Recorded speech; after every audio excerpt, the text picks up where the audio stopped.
Donc alors, le low kick, donc jambe arrière et jambe avant. Donc là, on va commencer par la jambe arrière. Donc pour moi, il y a deux formes de low kick. Un où on va vraiment engager la hanche, le poids du corps et venir avec un coup de pied qui arrive du haut vers le bas pour être un coup de pied fracassant. Donc de cet ordre-là. Voilà. Donc en gros ici, je vais armer comme coup de pied normal. Hein, je lève le genou ici.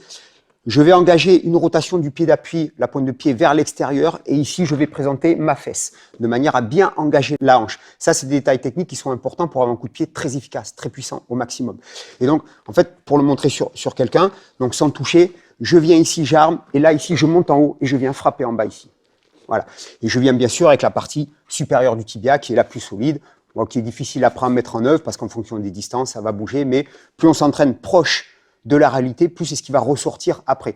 Alors que si on s'entraîne un peu à l'aveuglette, après on va mettre des coups de pied avec la cheville, etc. Le coup de pied, on peut se faire mal. Donc ici, on vient ici et je monte et je frappe ici. Reste droit, on va le refaire. Okay. Ne bouge pas, là, ici, je viens et là, je frappe. Et je reviens. Ça, c'est un coup de pied qui vient de haut en bas, c'est ce qui va être le plus efficace possible. Voilà. Maintenant, dans le cadre du combat, on va être fatigué ou peut-être il y a juste un coup d'œil. On va juste mettre un petit low kick, ce qu'on appelle en diagonale, là pour venir frapper, intérieur ou extérieur. Comme pour le coup de pied de la jambe avant, le low kick jambe avant, on y viendra tout à l'heure. Donc ici, ce sera juste du travail de sape. Voilà, j'ai une ouverture, je suis là, bam. Okay. Par contre, si j'ai la bonne distance, la bonne ouverture, que là je peux mettre un coup de pied puissant, et là je peux lui déstabiliser la jambe. L'intéressant avec le low kick, c'est que ce sera peut-être pas sur un coup de pied ou deux coups de pied, mais sur le nombre de coups de pied, ça va l'entamer. Ça va progressivement lui mettre donc le quadriceps hors d'état, et lui, il aura perdu ses appuis. Et ce qu'on appelle aussi le KO low kick. Hein. Il y a des gens qui ont l'appui supprimé, peuvent plus combattre.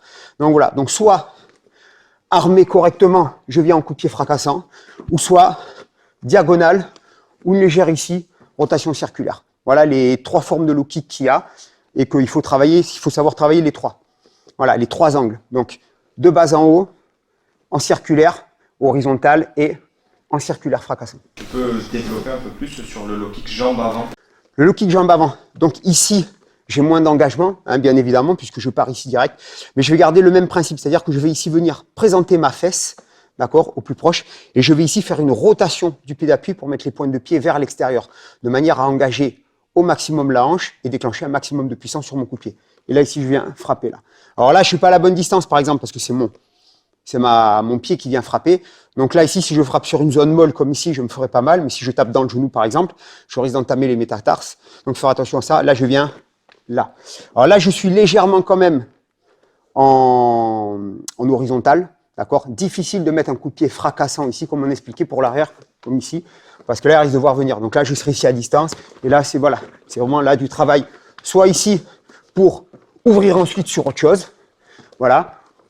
Ou si j'ai une ouverture là pour déstabiliser et engager.